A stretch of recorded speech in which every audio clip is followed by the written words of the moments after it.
to call yourself a queen takes a lot of courage, especially when you spent your whole life like feeling like you're not one. Yeah. But when you do, you realize like, holy crap, I was the whole time. Like we were meant to be that, and you feel. Welcome to the Arts to Hearts podcast, a show where we take a peek into the hearts and lives of our favorite artists. From running a creative business and practice to mindset, we talk about everything that goes behind into making a life and a career that you adore as an artist. Think of this as your happy hour with your favorite artist in your studio. Hear them share the messy and the wonderful side of creating and living a creative, heartfelt life within and outside our studios. As you tune in, be ready to be inspired and encouraged. I'm your host, Charuka Arora, an artist, designer, entrepreneur, and founder of Arts to Hearts project. Thank you so much for being here. Let's jump right in.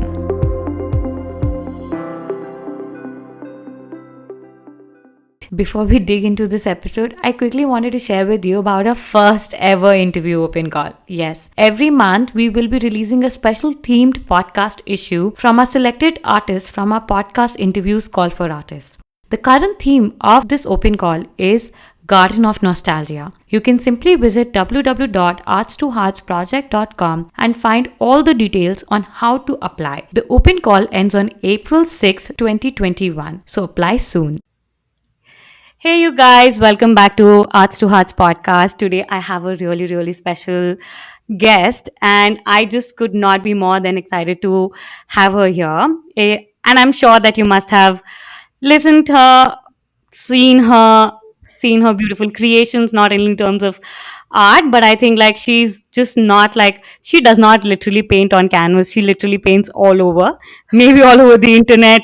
And I truly, the past 1 year has been it's just monumental for me, and I can't give more credit to anyone else than her. So I just do not want to delay this, and I'm so excited. I'm excited to introduce you Katerina Popova, the founder of Create Magazine, Art Queens, and the beautiful, beautiful coach that I've had in the past year. Welcome to the podcast, Kat. Thank you so much. It's such an honor. I'm so excited to be here and so excited that I got to be behind the scenes of this podcast creation. Super excited to I talk with you. I am so grateful. I feel like, I was like, I have to get you. And I was like, I'll get you now. I will get you this time. I was like, no, I can't do this before. Like, I have to get you. I need to get this off my list because I just can't put that off my mind. And when something's on your mind, you just have to do that.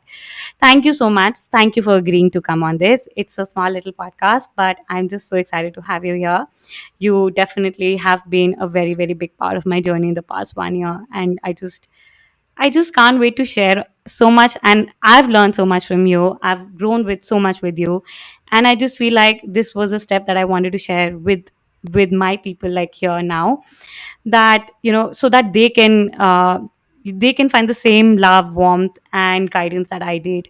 And I hope it's as exciting for them as it was for me. Oh my gosh. Well, I am honored to work with you, and you were a big part of my year too. Just working with you has been a delight, and I dream that all my clients are as amazing as you coming forward.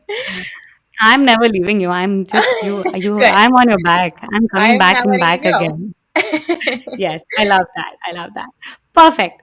So, Kat, you know, this podcast I think is going to be a little different than the rest of the podcast because there's so much that people already know about you that I felt like I wanted to shake things up, and I wanted to touch about a lot of things that that haven't been out there yet. So but before we touch on those parts and everything, I just want to talk about your work is of course interiors, beautiful, those colorful. So we definitely will indulge into that. But before that, I want to ask you a question. Um, I want to ask you what is home to you and how was it growing up? Where were you born? Where did you grow up? And how was it for you to be growing up there? That is the question of my life. Thank you for asking it. And I agree. Let's get to the juicy stuff. There's so much information that I put out there about myself that let's get deep and let's have some fun. Let's share some fun things that I don't talk about often.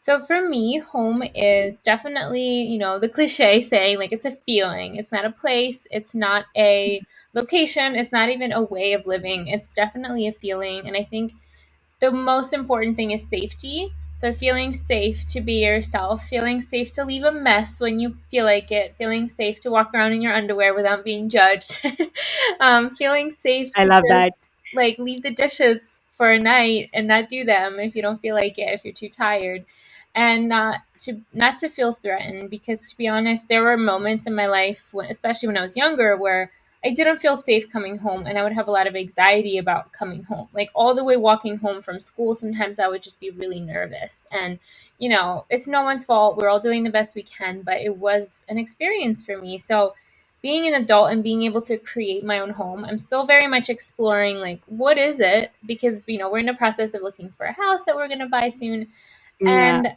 it's not about the house.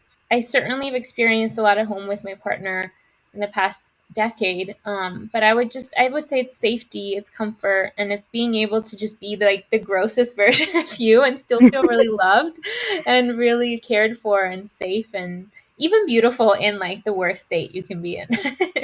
Yeah, I love that.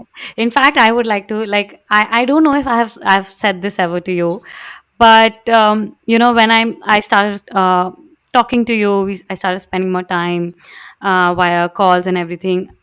Um, I literally found my home in you as a person, because it was so for me it was so hard to put my trust into someone, especially like I'm a big control freak, and to feel that warmth within someone, it just felt like you I think you are a home for so many of us.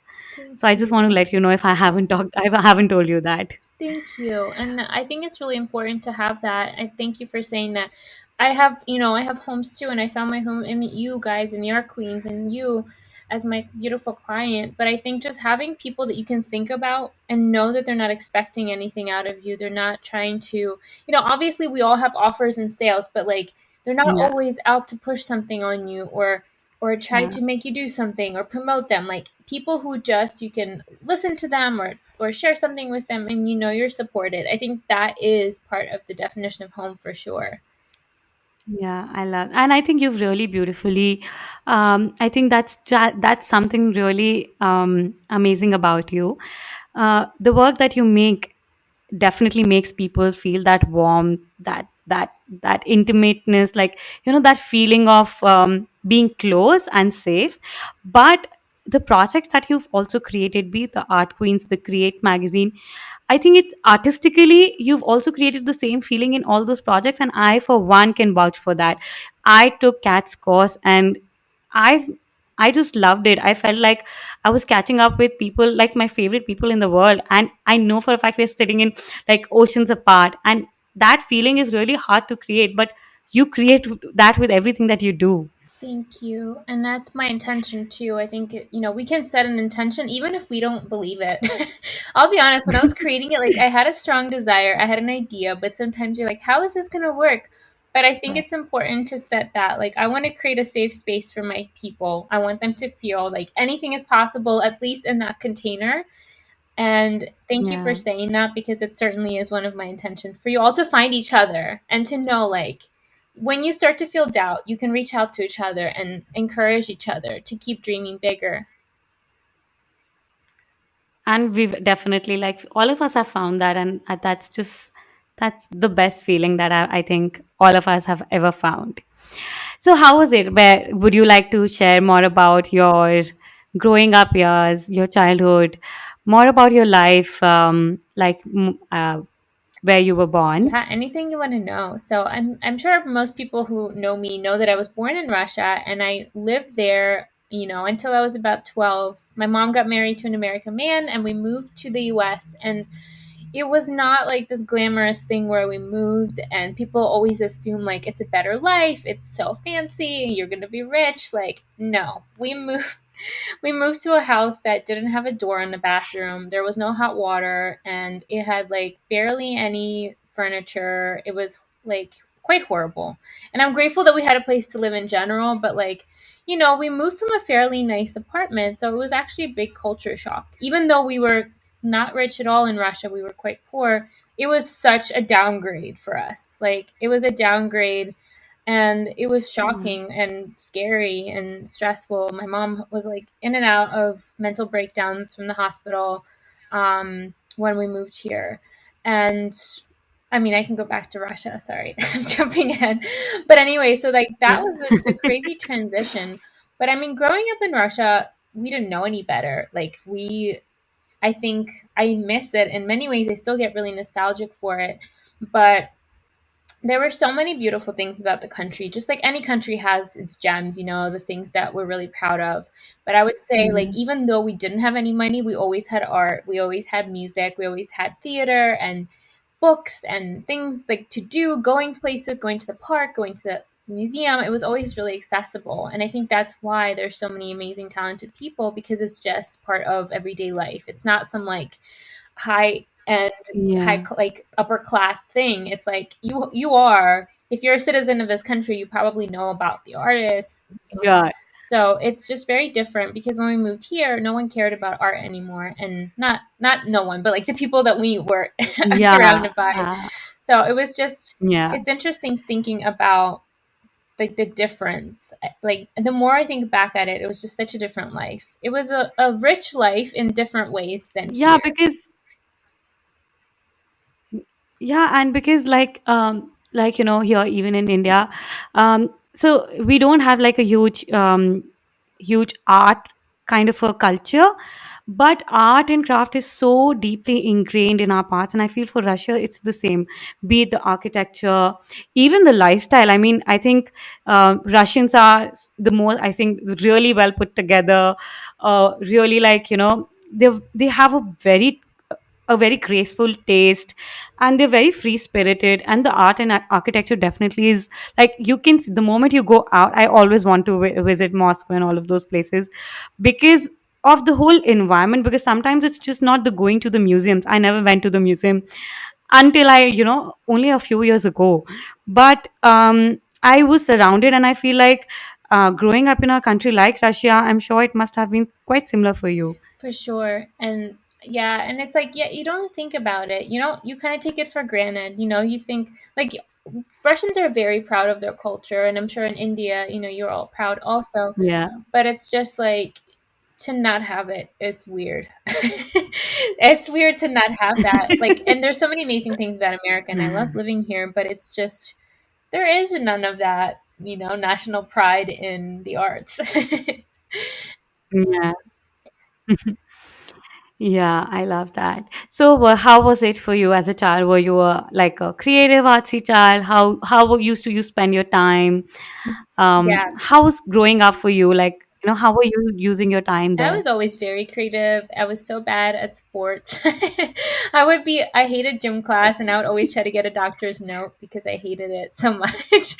I loved making things. I would sew clothes for my Barbies. I loved making snowmen. Like, I even made snow bunny sculptures, and I brought them inside put them in the freezer when I was little. My parents were like, "Why are you doing this?" So we had like a bunny sculpture in our freezer for like 6 months after winter, because I wanted to preserve it. Wow. I was always like making restaurants and like hospitals. Like, I was just always making things with my hands. And in the summer, we were lucky enough to have a summer house. So we had a pond, and the pond bank were made out of clay. So I would bike there, get a bucket of clay, bring it back, and then like make little sculptures all the time.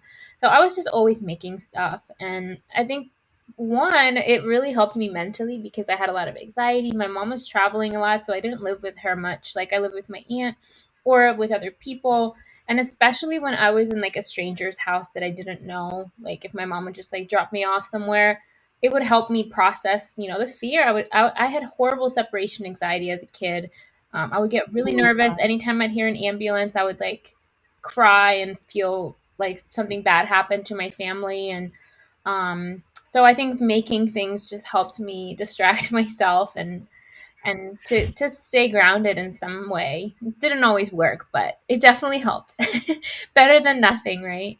I love that. Yeah, absolutely. I think we all like all of us have basically have used art in some way to deal with our anxieties, even not only as child but even today. Like, it is such a big part of our like up healing ourselves. So, you know, how do you think, like, you're growing up in Russia, your culture, how is that come into your work? How do you try to translate that? It's a really good question because I think at the beginning I was really trying, like I was trying to embed it more into my work, and I was making like very Russian paintings in college because that's what I thought. I was homesick and I thought that's how I connect with my roots. I still don't really know the answer to that question, but I think subconsciously there's a lot of influences from Russian painters. Like even if you look at my style, it's not exactly, I wasn't trained in a Russian classical school or anything like that, but just looking at it and being Yeah. exposed to so many artists, I think just subconsciously created a certain vibe in my work. I mean, it's a Gives little bit more impressionistic than, you know, Yeah. things that I saw in my classmates in college. And it was just a natural tendency. Like it's the way that you're trained even when you're a Yeah. kid. And so I think right now, I'm trying to think more universally because it's been over 20 years since I've lived here now. So I've spent more of my life in the US than I have in Russia, but my family's still there. So it's obviously a big part of me, and I'm trying to just think universal human things. But the things that I noticed that are consistent in my work are reference to patterns. Patterns are huge. I know in India they're also really big, right? Patterns, Yeah. decorative motifs, Yeah, I love like them. embroidery and anything like that. So I'm not making that exactly, but sometimes I'll refer to it in my work. And I love floral patterns. That's a Yeah. big part of like Russian folklore. Um, so I'll try to hint at it. I don't do it as much as I did in my early work. That was like all pattern. But it's Mm, it's fun to kind of fuse the different worlds, the new life that I have here, and yeah. think about it. I listen to a lot of, I Yeah. mean, even if it doesn't come through visually, I do listen to Russian music sometimes when I paint. Oh, really? It's like the really That will easy be so interesting. I've never heard actually. type. I haven't really heard Russian music ever. I'm going to try It's that. very strange for I'm going most to try that. people. Okay, that's actually a really, of course, you'll find Indian music really strange because, but I think it's also sometimes when you don't know a language and so in India, we have like multiple language because we are extremely varied in term bilingual and a lot of culture. So like, let's say I speak Hindi, but Hindi is not like a universal, like it's a national language, but we have so many sub languages here.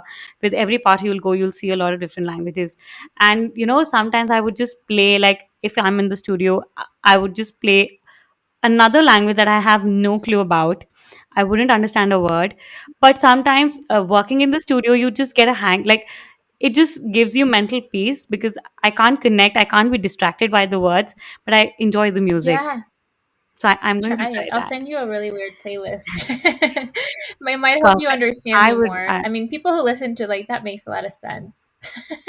It's like 90s yeah, pop. I'm perfect. You're going to send me that. I will definitely We can play that include in it the in the show studio. notes for anyone who's curious. Yes, yes, I will. Okay, that's a great idea. You have to send me, and I'm going to link that in the show notes as well. Perfect. Okay, I that's actually a really interesting, and I had this one of my questions that, you know, um, you have spent half of your life in Russia and then you moved to the US, which is like, I feel like two really, really different worlds, like where one country is extremely culturally rich, very, um, very centered towards their own culture. Whereas in the US, it's quite dynamic, it's quite open. You can't really pinpoint one kind of like culture. It's also, there are a lot of immigrants and all of that. When you're where you're today, how do you feel like this transition? Like you just spoke about it, actually, you just touched on that. How has that transition and those two experiences shaped you as a person, as an artist, and especially like I feel like transitioning coming from from Russia, not only as a immigrant but as a woman immigrant and as an artist. I mean, that would have been really, really difficult. Yeah, that's a great question. I think for me it wasn't as shocking because my mom was a translator when I was little, so I was exposed to a lot of people. I was exposed to people from Germany and Sweden and Americans. Actually, one of my best friends growing up was an American, so she taught me. She spoke Russian, but Oh, she, wow. I heard her family a lot, so like I would be exposed to the language. So I wasn't coming in completely cold, so that was a bonus for me. It wasn't completely like a shock because I kind of like knew the culture a little bit. But nonetheless, like it was, I think the biggest shock for me, not even just, I think the woman part definitely has an influence, but I think it was the fact that, like, in Russia, you could just go to people's houses and it was very open. Like, you could just stop by or call someone without warning. And here, people were very close. Like, like, no one, like, goes over to each other's house. It has to be, like, a formal party. Yeah. That was always something that made you feel really isolated. It made you Yeah. feel like you don't belong anywhere, especially you don't have any friends when you move to a new country. You just don't. So it felt awkward and Yeah. like you were a burden to people. But I think so. I moved when I was right about to become a teenager, like I was 12, 13. So I was really into Britney Spears. Like I was obsessed. Yeah. And when I mean obsessed, like I used to buy calendars, playing cards, stickers. My agenda book for school had Britney Spears on the cover. That hit me. No, it was that. Yeah, hit me, baby, one more time. Like with her sitting with the, Awesome. so that was my, like, I was obsessed with that. So, like, that's who I was trying to become. You were supporting I art even was. I then. mean, free Britney. You were Hashtag free supporting art even Britney. then, I would say. She was like a big, she was someone who I was. She was very different from the Russian pop stars because Russian pop stars were very sexual. I mean, you think Britney was sexualized, but Russian pop stars were very sexualized. They basically wore like nothing on stage and except for like glitter, and it was very they were very sexy. And Wow. Britney was kind of like a little more like schoolgirl type of sexy, like it wasn't like so jarring. Like she was a Yeah. little more mild. So I like looked up to her and I thought she was like cute and sweet and I didn't feel like I had to be a certain kind of wigs. I just never related to that, like, wearing like stiletto with like I'm not Yeah. 6 foot tall, like, you think of the stereotypical Russian. So, it was always like a point of insecurity for me growing up there. But the good thing about moving to America was like it seemed like there were more acceptance of different body types. Like for example, Shakira was becoming famous during that time and like she is by no means plus size, but like according to the Yeah. Russian standard, she was like more curvy, and that was like, look at her, she's plump. Like, no, she's not. But She, like, for me, it was comforting to see like different bodies becoming more like celebrated and even considered like sexy, So it was stuff like that that was kind of helping me transition here. Like, I was like, okay, like I can actually fit in here, you know, it sounds so weird to say this, but like mentally, it was like, I don't have to be, yeah, I you know can what I'm saying? completely. Like, I don't have to be a 6 foot tall blonde wearing fishnets and stilettos Yeah, to yeah. be considered accepted by my culture. So Yeah. now it's a little different over there, but I think in the 90s, it was like very skinny people and Yeah, I think that's exactly the perception. In fact, I do have because I've not been to Russia yet, but I see a lot of um, Netflix and a lot of my content. I have seen a lot of Russian characters. You'll have this. It's a very stereotypical a blonde girl, high stilettos. Have a cigar in her hand, and like very very typical image which they portray. And when you even talk about like even here in India, I think we also have and I've in my own observation, I've realized that there's a lot of overlap with Russia and Indian culture in the sense that any culture which is extremely deep rooted in their own I mean religious or like culturally, they have a quite like there's a very similar pattern of working. Even in India, here I can walk by and go to anyone's house today. I don't have to call them up. I don't have to ask them. And like we have people over every time. We have really extended families. It is so open. People are really like warm, and sometimes there's also a big lack of boundary. And when I visit, like when I travel, and I can feel that difference. But I just moving from one place to another with such a cultural shift, it really rewires your brain in a very for different way. sure, it definitely does. It makes you appreciate boundaries for sure. Because in Russia, it's the same thing. People are all up in your business. My stepmom. I mean, this has to do with like being a woman, and I remember I visited back home for the first time in, I think it was like in at the end of college, maybe. No, it was high school. And I don't have the best relationship with my stepmom, but her mom was even worse back when she, rest in peace. She was this very scary Russian woman who you would see her in a movie. Like she was like a character. She was this really big Russian Oh lady my who was God. like screaming and really mean, and like you could just she walks into the room and you feel like you did something wrong. And I just remember her looking at me and saying like, Oh my literally, she God. didn't say hello or anything. How are you? How is life in America? Literally, the first thing she says to me when she sees me is, looks like someone's been eating too many muffins. And I just remember, like, mind you, I'm a girl in high Oh my school, like, God. already dealing with insecurities, with like trauma, like rejection, bullying, like identity issues. And like, I just started crying and I didn't stop crying for like 2 days. And it was so toxic. And it just showed to me like how Oh my abusive, God. that culture is. Not everyone is like that, obviously. Not Yeah. everyone says stuff like Yeah. that to me, but like I can it's just absolutely it's like, relate. why would you like what right do you have to talk about someone's body? She wasn't related to me at all. So, Yeah. but that's there's It's I honestly go ahead. it's exactly like this in India. I mean, I just feel like you're just saying what you just replaced Russia with India, because India is exactly the same. Women have a huge lack of boundaries here. People really, they'll body objectification, having a certain standard, like all of these things are like extremely prevalent even today. Even today. Yeah, I mean, I think it's like that a lot. I mean, even see, it's like that in America too, but I just feel like people are more vocal about it and they're stepping out and saying, like, this is not okay. We're not okay with this. And it's a little easier, because it's a newer country, like, it's easier to shift the narrative. It's still bad, but Yeah. it's definitely shifting. But I think when I moved here, I was really trying, like, I felt like a disappointment in many ways because, like, when people think Russian girl, the stereotypical thing comes to mind either like the old lady with the handkerchief or the tall 6 foot blonde. Like, there was no like normal girl. So I felt like a letdown. In between. There's nothing in between. Like, I don't identify with either of those. So so it was very traumatizing. And not to mention we were so poor, so like we didn't have like I couldn't buy cute clothes. I wore like hand me downs. I was wearing really ugly glasses that I hated. I look like Harry Potter. I love Harry Potter, but like that's not a good look for a 13-year-old girl.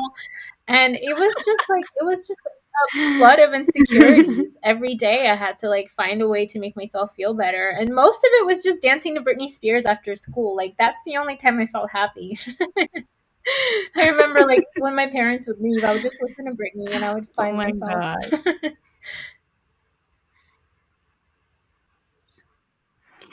I love that.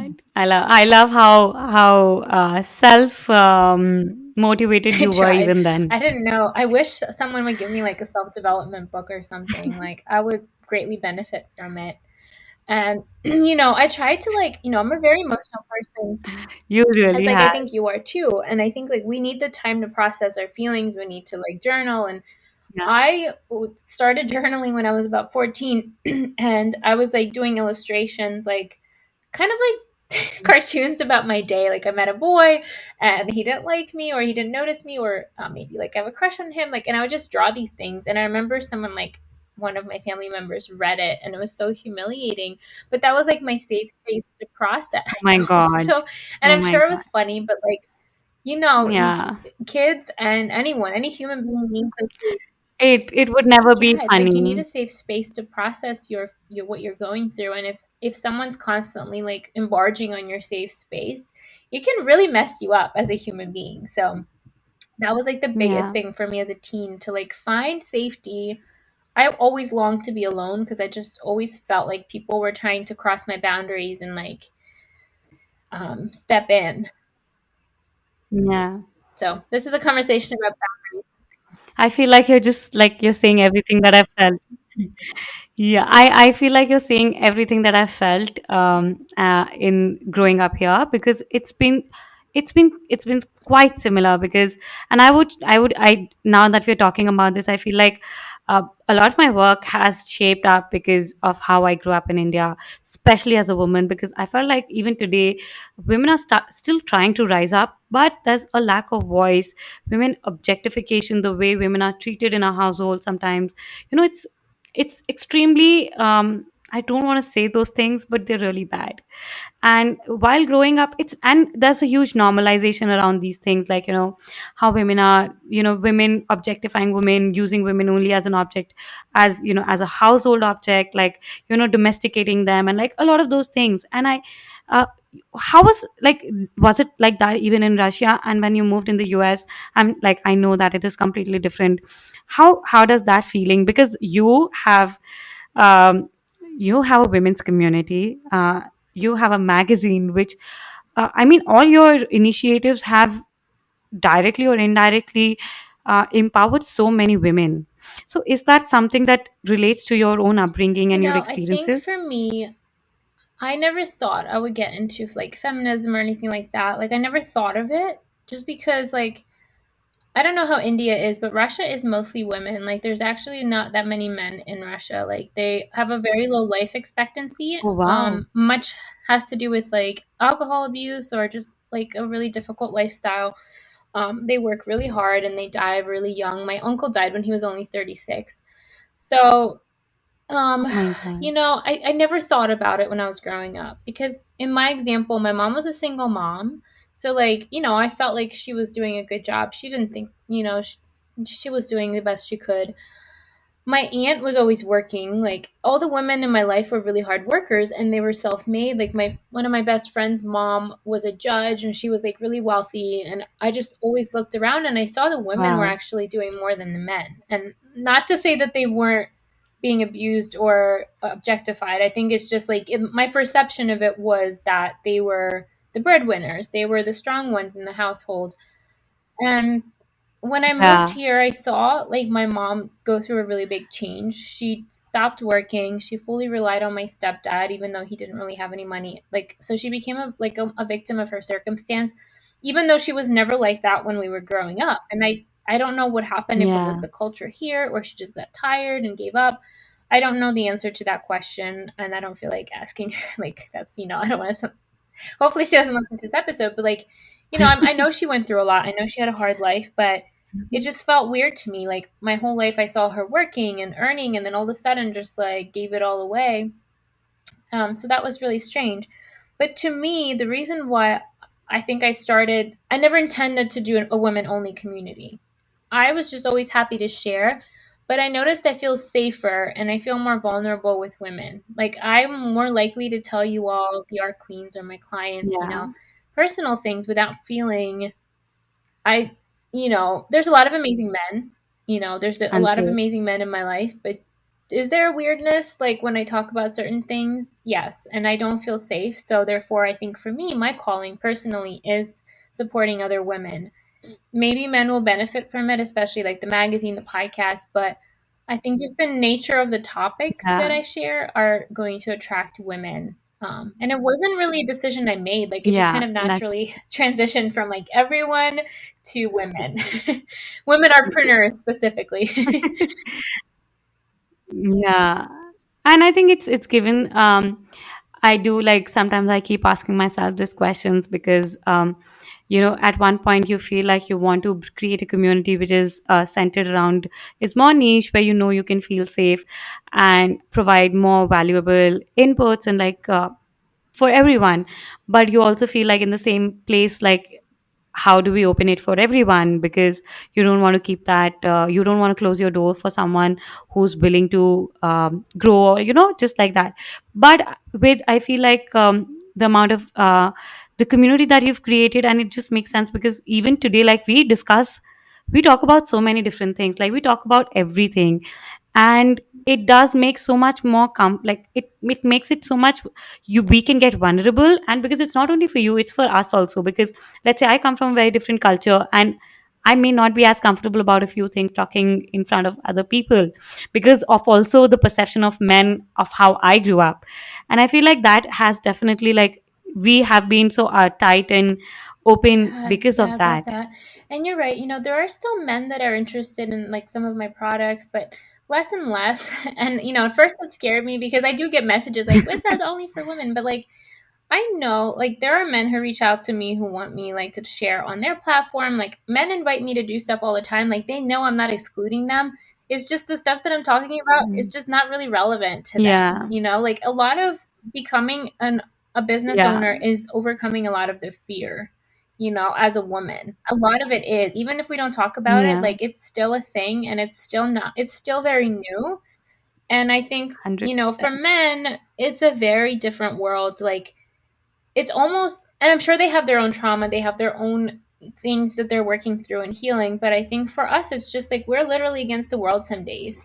For us to do what we are doing, it takes for Yeah. us to face our family sometimes and do something that they might not even understand. So I hear you. I love that. Yeah, that's really true. That's really true. Okay, that's I'm so glad that we've spoken about a lot of things because I feel like these um I've never heard you talk about all of this and I always had these questions in my mind and I'm so grateful that I had the Yeah, me too. I opportunity to never ask you shared these this stuff, so you questions. get juicy juicy new content. Exclusive. Yes, yes, I'm excited for that. Okay, I have, the world. A lot of us already know the world knows you a lot about you. You're doing so many things, and um, like we've spoken about being multi passionate, thinking beyond just the canvas, and you've literally proven that. Like you've literally proven that for so many of us, and ever since I've seen you, and I know for a fact so many have been inspired by you, and I myself include like in the same list and we've the world I feel like you've created within your own community this domino effect where you just what you've done is only multiplying, which is such a beautiful sight. But I'm sure this must have not been for you, let's say 10 years ago. And I mentioned this before our call also. I call this as a golden, like I call these as a golden days where you are where you every day you wake up and you feel extremely content with like financially like ambitiously, creatively. And I feel like I talk to you, I know that you're there, like you're there because you can just I can just feel Yeah, you that. are Am you I are right so about that? right. I mean, I it's actually really weird because it's like some days I'm still in that survival mode, like I'm overcoming it a lot, but some days I'm like, "Oh my God, I'm like, "No, I don't." Like it's a weird feeling where like, "No, I actually Yeah. am good." But it's like you still like get yourself all hyped up sometimes and you realize like, "Oh my gosh, no, I did it." Like I freaking did it. But it's there's always more, and it's not from a place of greed or like not being grateful. I think when you're on Yeah. this path, you realize the more you get done, the more you create, and the more results you see, you realize you're just scratching the surface. And it's not about the money. It's not about like being Yeah. famous or whatever. It's like, why not enable other people? Like, what is the real reason why I'm doing this? Well, I'm showing the other people that you can do it. You don't need to be any kind of special person or have special Yeah. qualifications. Like, you can do it if you want to do it. So I think the more of us do that, the more we can heal our community. It's like Yeah. a good virus. The good kind of bacteria. Love that. Love that. Okay, that's amazing. That's amazing. Now, I really want to talk about, like, of course, we know that you are the founder of the Art Queens. You're also the founder of Create Magazine. You're also a brilliant, brilliant coach that Mm. I vouch for. I love you from the I heart, love like you bottom too. of my heart, and you know that. But for all the amazing things that you are, um, I want to talk about a few of those transitional, those, and a lot of us, we know a lot about your struggles. You've always been very open about that, very vulnerable about that. As an artist, as a woman, as an entrepreneur, what do you feel like? Can you share about those days that have literally you feel like those days literally shaped a lot of who you are today? Like, would you like to talk about those a few instances, your experience that you felt like, this was a trigger point for me where, this helped me create, let's say create, or like something like, those days were so like something like that that helped you create art queens Yeah, or for life in sure. I general. mean, as much as we hate them and we wish we never had those days, the trigger days, the awful things that happen to us, they're in many ways so much more valuable than anything good that happens to us, because if it wasn't from those pain points or getting that, bad news, I would not be here today. And so whenever something is challenging or something's not working, there is so much more information and tools and ideas in that situation. And everyone likes to say that after the fact, but when you're in it, you're like, what the hell? Like, how am I going to get through this? So there's quite a few. I Mm. mean, there's so many in my life. I think for me, the first one would have to be, leaving my day job, totally being reckless, giving half my business away to a business partner because I didn't trust myself, right? Like that was a big lesson for me for many years, giving things away, not trusting my vision, not trusting myself, and losing it because of it, realizing that I gave it away and then learning that the person was not trustworthy and then having to like start over. That was a big pain point. That's how Create was started. But the lesson in that was that you can create anything. Sure, it sucks to start over. Sure, it sucks to lose something, but we're unlimited. So even if something doesn't work out or we lose something or something gets taken from us, we just start again and again and again. And in many ways, we're always going to be creating, hopefully not from scratch, but we have the ability to continue on with what our idea was. And then there's Right. other ones, and they go deep. Once you experience success, you might get really triggered by it. You might think, I'm not worthy of this. Like, I'm going to quickly ruin it all because I don't want it. And I certainly didn't think that's what I was doing at Yeah. the time, but, I almost lost my long term relationship. That was a very painful moment for me. And I had to come to Jesus moment where I sent myself. I was luckily already going on a residency. So I spent a month in Iceland just in the snow and ice and just like thought like what the hell am I doing? Like why am I sabotaging these good things in my life? And I had to really come home and rebuild myself emotionally and trust myself again and forgive myself because it was my fault. Um, and our queens came from a really dark place actually, and I didn't talk about this a lot, but in November 2019, Alicia and I launched the Art CEO workshop, and we're also finishing our book with our publisher, and we were almost done. We had 2 chapters left, I'm not even joking, when our old Yeah. mentor came and she threatened the publisher. She had lawyers involved and accused us of doing something, which wasn't true. She didn't win, obviously, but the publisher got scared, and we lost our publishing deal. We decided that it wasn't worth it for them to keep working with us because this threat, this scary person, and she also she threatened to take down our RCO workshop. So I didn't want to wait for that. So I took it down and I said, Oh I'm my just going to do gosh. something else. And it forced me to dig deep and say, like, it's not a freaking CEO. That sounds so cold and corporate anyway. What is it that I want to be? Not Yeah. just a boss telling people what to do. I want to be a queen. Like, I want to feel pretty. I want to feel like good. I want to feel like a queen in all the things, not just the painting and the selling. I want to feel like a queen, like I feel good in my world. So, Yeah. that was a horrible experience. I cried. I had anxiety. I crashed my car during that time. I was so stressed. I could barely drive. I was like so nervous a Oh, lawyer is I going to know come to that. my house. And it Yeah, was I the know. most traumatizing for me and Alicia, but it brought something beautiful. And every painful situation that I've experienced has always had gold seeds in it. And as much as I don't want to, please don't have any for a long time. I've had enough Yeah. in the past few years, but I am so grateful for that Hmm. pain. It literally gives birth to something so deep that has to come out in some way, right? We can't, if we're sitting here happy, we're not going to create something deep because we're just like, whatever, who cares? Yeah. I'm satisfied. But it's when it stirs something deep Yeah. within, we know it's time to bring it out into the world.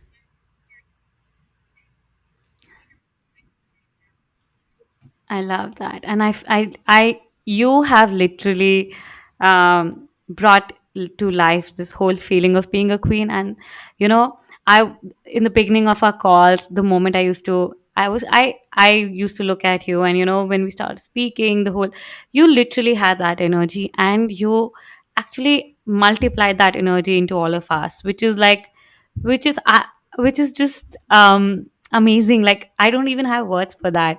And I feel like sometimes you have to like gather that courage. If that would have not, I can't even imagine that. If that would have not happened, what if Art Queens was not here? I can't even imagine a world without that now. Because it was not only you. So many of us would have not been where we feel we are today. And it's not only, I feel like, I don't credit, like, I'm not only crediting you a lot for my career, because um I feel like that is something that you will always keep evolving, learning. But what you can't really find is, like I said in the beginning of the conversation, a home in someone. The most that I felt I learned from you was acceptance towards who we are, who I am. Finding myself, loving myself, and not feeling alone, and to be okay to reach out, to be okay to want more, to be okay to go strive for it. And I had always been someone like that, but just I felt like the energy that you had, that of the queen. You definitely Thank you. like And you you have the energy definitely of the own queen it. You too. If definitely own I it. want to share anything with your listeners is like the important thing is not who gets to be the queen. That energy is available to all of us. We just have to choose it. And it could be really hard for my ego. Mm, Growing up I never felt like I had so many problems accepting myself like visually and I didn't feel pretty enough or good enough or skinny enough and like to call yourself a queen takes a lot of courage, especially when you spent your whole life like feeling like you're not one. yeah. But when you do, you realize like, holy crap, I was the whole time. Like we were meant to be that. And you feel Yeah. that source energy, like whatever you believe in, God, universe. I just think it's meant for us to use it. It's not for select people, it's for all of us. I love that. Okay, I have one question, and then we'll move out to the Yes. next round, which is my favorite part. But I just wanted to ask this. It wasn't a part of the question I had, but I since we're talking, and I can't just let you go before that.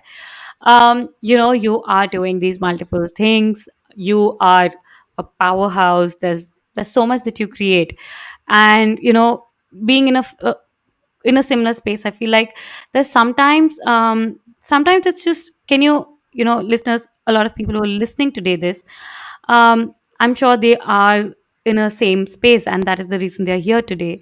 What would you like to share with them, because you have experience and lived through that? You've literally started from nothing, and today you have this really amazing ecosystem that you've created for yourself. And um, if I share from my personal experience, like I've had multiple businesses in the past. I started a company with my friends, which is huge today, but I never wanted to be a part of it, because as a creative, I was always so, and I've shared this fear of mine with you multiple times, that I don't want people to like, I don't want to grow a team, let's say. I don't want people on my head all the time. And I was there. I had a business. I had to close it down because I couldn't cope up with it. And I have heard this question, like, I have seen so many people who struggle with the same thing. What is your advice? How would you like, what would you like to share when it comes to starting new things? And then especially as an artist, because it's not about just starting new things, because a life as a creative, as an artist, is pretty Yeah, different it's a from great what question, others and expect. it certainly am still learning. I don't have it all figured out, but I think the biggest thing that I would say is something I had to unlearn a lot of things, unlearn how businesses are ran, unlearn associations with business being boring or being a bitchy boss or anything that you associate or any like stereotypes that you have. And when I allowed myself to be more flexible with deadlines because always always I'm an artist first and whatever else second, third, fourth, like that is always the truth. And and then also taking it further and saying that's also art. Maybe that's not the most important thing for me. However, it allows me to support my family, it allows me to pay my bills, and it is supporting my art practice by expanding my community, for example, helping me reach more collectors and elevating my voice and my story. So looking at everything as art, not trying to compare yourself to a Fortune 500 company, but just designing a business that works for you, even if it's like a slower pace or you work with people who you believe in, not just hiring someone, but hiring someone who's going in the same direction as you when you're ready to hire someone. And then the other thing is like, sometimes I get really overwhelmed and I say, like, this is annoying, this is exhausting, I hate this. And I pause. Whenever I start to get like that, I'm like, oh, I hate this so much. Why do I do this? And I'm like, why do I do this? Do I want to keep doing this? And so far the answer has been yes, it's worth it for me. Is it worth it?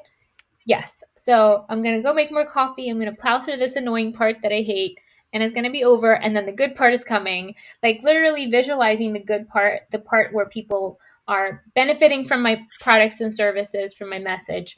On the other side of it, like literally keeping it in your mental view, it helps me just move through those annoying pieces, but also not, questioning everything, questioning it. Do I have to do this, or am I doing it because I saw someone else doing it? Like, is this really necessary? Is this bringing in profit? Is this giving me joy? Is this Yeah. helping my community? No? Okay, we're not going to do this anymore. Is there a better way? And just knowing that we always have a choice, we don't have to do anything. Even if we've been doing it, it's okay to quit it and move Yeah, on. I love that. Just always ask yourself, like, is this worth it? Oh my, Usually the answer is yes. I would say it's always worth it. yeah, I love, I think one of the most difficult decisions of my life was I always wanted to be a fashion designer. I studied, I really fought for it. I worked, and then I started my own fashion business. And 1.5 year down the line, I went into a major depression because it just happened to be something complete. And I was already working in business. I was working with my friends, so I had a very I had seen a way of doing business, and they were not creatives, and they were doing their way. But I I subconsciously picked up on that, and I could not retain like my own originality, and I lost myself in the way. The biggest and the hardest decision for me was to shut that business down, not because it wasn't doing well, not because of any other reason, just because I just couldn't get out of the bed with the thought that I had to go into the office and I had to do this. That was the hardest thing I've ever done in my life. That was the hardest phase I ever had. But today, when I look back at it, I felt like that was the best decision I could make for myself. If I would have never done that, I don't think I would have been sitting here talking to you, doing this podcast, launching Arts to Hearts so much that Oh my I gosh. just Well, I'm feel happy you had the I would never courage had too. the It's courage. it's knowing there's more, even if you don't know exactly how it looks like yet. Knowing that there's always more and better things for you. Things that you enjoy doing. I'm so proud of you. I love one last. I thank you. I Yeah. have just one quick question before we go into the rapid. I know I have to. We're short on time. Okay, so one last question, which I love because since this Arts to Hearts podcast, like today when you're working in this environment, there are a lot of reasons for why we are doing what we are doing, like the work that we're making, especially, let's say sometimes it's the exhibition, sometimes we have something in mind. There's what if I said like, we remove all the fluff around it. There's nothing that, that's attached to the work that we are making.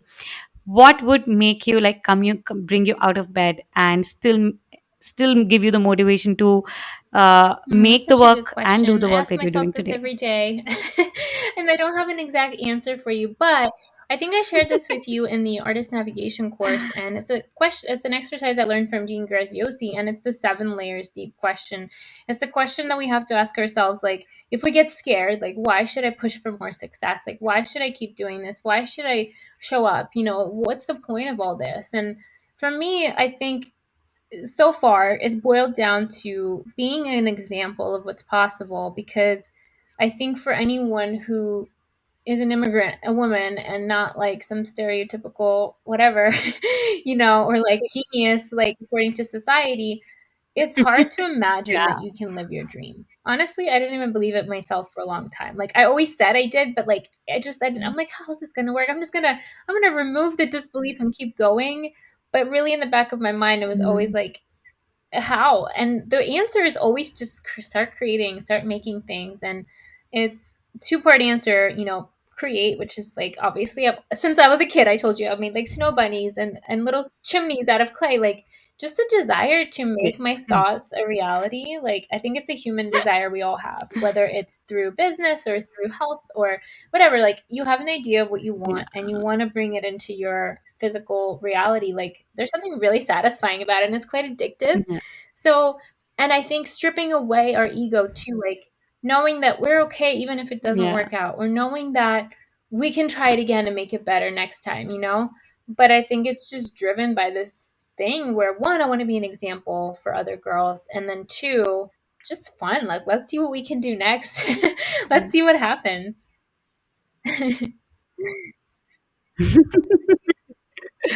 I love that, and you definitely are doing that, and you have so many live Yeah. examples in front of you, You are one making sitting me, you're right giving me across life a too, because I'm screen. relaunching the course again for anyone So, listening. But you know, I still have that doubt, like, why should I launch this? I'm like, yeah. when I see an example of my, like, the thing that I did, I'm like, okay, yes, we're gonna keep going. It's so worth it, because that's how you keep going. You see it. Yes, Sometimes you don't yes, see it right away, but it's like, you're a miracle to me. You are an example of my yes. faith. So, like, that is really beautiful. So thank you. I think it's a two-way road. I have the same feeling. I've never been shy about that. And I would ever, if you have a doubt, you have to like just ping me, because I'm your biggest cheerleader. I know that. Like, there's nothing that you do that and I'm someone like, I have real it's not that easy for me to do this for someone, but I've really found that place in you, and I'm just so grateful that I did, because I I feel like it's equally a privilege for me to be able to relate to Thank you. It's someone a that I privilege so to work deeply with you, and you feel are an answer connected to to. my prayer too. Because I also just want to normalize quickly before we go to the speed round. Like, I want to normalize that the fact that doubt is still real. Like, no Yeah. matter how much you achieve or what you've seen possible in your life, you're still gonna have moments where you doubt yourself or your work. And like, building that community is key. And I appreciate you saying that, because I don't ever want to be the person that like sits quietly with my doubt. I'm gonna tell you about it, so you know it's normal when it happens to you, and we're just going to talk Yeah. through it and move on anyway. Yeah. Yeah. I love that. And we've been doing that actually. Like, you've always been like that ever since we Oh, started. we got to Like, it's celebrate. been a We got year. to I have a can't big believe. I party. can't believe it's been a year. I was Yes, I we will get definitely there. need to do that. I'm definitely joining in. Perfect. So, I am going to head on. Like, now comes my favorite part. This is just the I just wait for this part of the interview. So we'll have a quick rapid fire. It's a very fun, casual rapid fire. You have to be spontaneous, instant. Okay. Um, I wouldn't give you too much time. Okay. It'll be fun. It's just a set of questions that are just giving peek into who you are Let's go. more. I'm ready. Let's do it. And Yes. let's go. Are you ready? Okay, here we go. One Coziness. thing you want to convey through your art. Yes, love that. What's that Fuzzy. one word that describes you the best? Not like actual, like, physical body hair. Perfect. Inside. Hopefully. Have to check after COVID. Make sure that's not the case. Oh my- My. love that. Okay, I love this question. Okay, I know you're going to love it. If you could Oh my have a god. Oh my god. studio Okay. anywhere in the world, Monopoly where Italy would on it the be? beach. Oh my, is it? Love. I haven't been there. I've been to quite a few places in Italy. It's about I like spent two few months hours there. from Oh my god. Yeah, it's like two Will you hours call from me, Milan, I please? think, on the train, or 4 hours. It's like Puglia, like on the coast, like very, very bottom. But I would love to have a studio in one of the old buildings and just like look at the sea. It would be so romantic. I will. Oh my god. Please call me. Perfect. I'm coming for sure. Okay, can I'm bring going to bring lots gelato. of wine. Oh, you're not drinking anymore. I'm going to bring Mmm, yum. Oh, I I will. will make you I'll Indian take tea. That'll be I'll get you lots of Indian food. it. Mm. India has best vegetarian food, the best. And if once I am meeting you in person, I'm bringing lots of food. And when you're coming to India, I'm making you eat the best food possible. My I'm so mom coming. makes We the need to have an Art best food. Queens In India, we India make a lot of home retreat. cooked food. Okay, perfect. It's done. I am hosting it. You Okay, just next need to come in. question. I am all there. Next question. Okay. What is your biggest source of Hmm, inspiration? that you got me. Curveball. Biggest source of inspiration. I think it's good feeling. Like honestly, it's simple. It's just like feeling good. Yeah, yeah. It's a very nice answer actually. I love that. Okay. Who is your one? Just name one woman I can favorite never women pronounce her artist. name It could be from correctly. any point of time. Jadeka Crosby. What is her middle? It's like, you know what I'm talking about? She does the interiors with the collage. I love her work so I'm much. going to It link her like in the blows show me away. notes. Oh my! I have She to. is a painter and I collage have to. artist. Is she a She's collage artist? African. I did show you an example, I think, in the course, but she has like the really kind of realistic figures, but they are made of Is it? collages. Like they're so beautiful. I'll send you a link to her work. I can never pronounce her name. I have to say that. Yes. Yes, I will add. I will add her in the show Okay, notes and Jadeka let everyone know about her. Akunili Crosby. Perfect. Next question. I'll Who send. is your? Okay, I don't think I can pronounce that right, She's so brilliant. I'm definitely going to link it. Uh, Love that. I'm going to follow her. Next question. Who is your go-to person when you're in need Mm. of advice or It's a trouble? good one. I think my friend Amanda from when I it was my first American friend. Honestly, she came up to me. And yes, she came up to me and said, "Do you want to be I my know, friend?" man. And I've the heard rest is about her. history. So Oh, wow. yes, Amanda Shout out to Schroeder. Amanda. Shout out to I'm going to link Amanda. I Amanda call her as well. Chicken, so shout out to my chicken. Sure. Yay, shout out to chicken. Perfect. Next question. Uh, okay, this could be a little like you can't answer it in one word for sure. What has been your favorite moment as an artist, like in this like career of yours? Can you pinpoint like one moment and you'd be like, oh my god, Ooh. I'm so grateful to be an Recently, artist. I mean, I can't say there's so many. I think the first time I sold a painting to a stranger was like the most empowering moment ever. Like someone I didn't know. And I remember like being at work, I was Uh, working at Chanel at the time and just being like, oh, I can't believe it. It's happening. It's like everything felt possible. I think that's the favorite moment. yes. That's nothing beats it. The first ones are so precious, so precious. Love that. Yes. Okay. If you were to meet younger Kat Hmm. today, what Hmm. advice would you give her? I would tell her to stop listening to everyone. Yeah. So much advice that was I love wasted. that It's just advice. like draining my energy.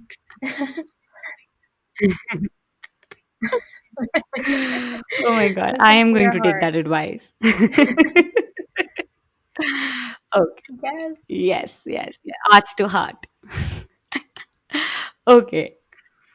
Okay, last one. Shout out to artist, any kind of artist, who are currently or who So is many, currently so on your heart many. list that you're loving. Oh, you know what? I'm gonna give a shout out to artist Dennis Perrin because he is. I'm taking his class again. I took his class when I first left my day job, but he just has such a calming teaching style. He takes away all my studio anxiety. I don't even have to watch it. I just have to listen to him talk while he paints, and I feel better. So shout out to Dennis. Oh, shout out to Dennis. Yeah, I'm he going has to amazing link online classes. all If you like, his sorry, all his his style of painting, kind of links. like impressionistic a la I'm Prima going to link that oil, for he's sure. really good for teaching. Oh my god. I will have a look and I will link them everywhere.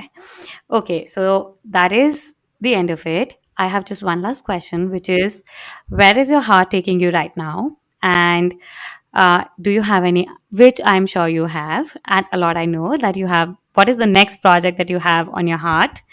And how can we support you? Um, could you also let us Yes, know where we can thank follow you you, so which we much. My already know, heart but is just taking for the me, sake? well, my heart is expanding. So I'm opening myself to more growth and not being afraid of it.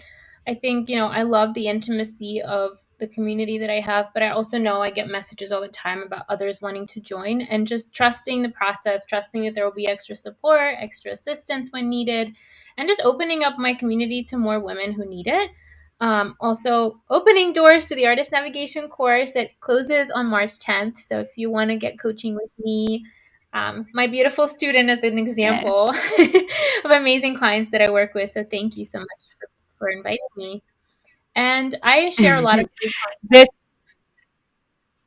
Thank this student you. is Oh my definitely gosh, thank vouching for you. it. I'm going Sorry. I'm saying this student is definitely vouching for it. Guys, please, if you're looking for someone to guide you through in growing you yourself, your mindset, and guide you with all your questions as an artist, I would really, Thank you so I much. would I, say I just go for promise to do it. my best. Just I make trust it and myself go for very it. available. And, my interest is to help as many artists have a better life as I can. And then I give a lot of free content away. Like, if you go to createmagazine.com, I share blog posts on there. And then I also have a podcast, the Create Podcast. So I try to share as much to just help those who, maybe aren't ready to invest in a big course or in a Yes. membership. But the Art Queens is also opening in March. So if you want a community of women artists, like my beautiful host here of this podcast, then you can join us, and Yes. we keep it fun. 1 year anniversary coming up. So exciting. Yes. Yes. Yes. So by the time this podcast is out, guys, you would be able, like right now, you could just hop onto the website, find the show notes. It's in the bio, and you can find all links to all these amazing places. Each one of them, I am definitely a part of. So believe it, I'm Thank you. And embracing thank it, you I'm everyone living for it, and listening. I vouch for it. Thank you. Thank you. I just want to say a big, big thank you. I want to say a big I love you. I want to give you a big hug. Thank you so much for being here. Thank you for everything that you've been doing for everyone. Thank you for everything that you've done for me in the past 1 year. I Same can't here. wait Anything to is grow possible. with I love you you so in this much. journey more. Bye. Love you. Thank you. Thank Bye you, bye. love. Thank you so much for listening to this episode. You can find all the details and links mentioned in the show notes of this episode available on www.arts2heartsproject.com. And if you like this episode, please don't forget to tag us in your stories and leave us a review here on iTunes or any of your favorite platforms. It really helps us to keep the show going. Thank you so much. I'm sending you lots of love, and I can't wait to be back here soon again. Bye.